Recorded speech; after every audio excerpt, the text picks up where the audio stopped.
Do you want to remove muted words on X? You can unmute muted words on Twitter X with just a few simple steps. Before we begin, please like this video and subscribe to our channel.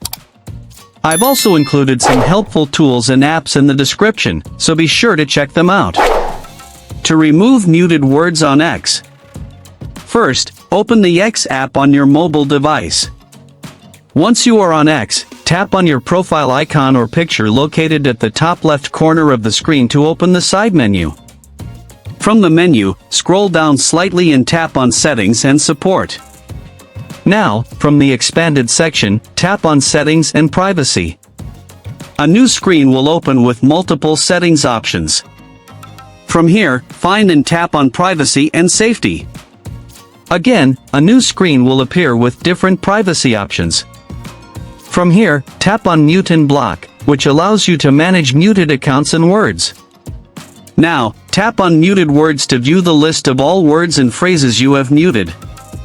Here, you will see a list of all the muted words. Find and tap on the word or phrase you want to unmute.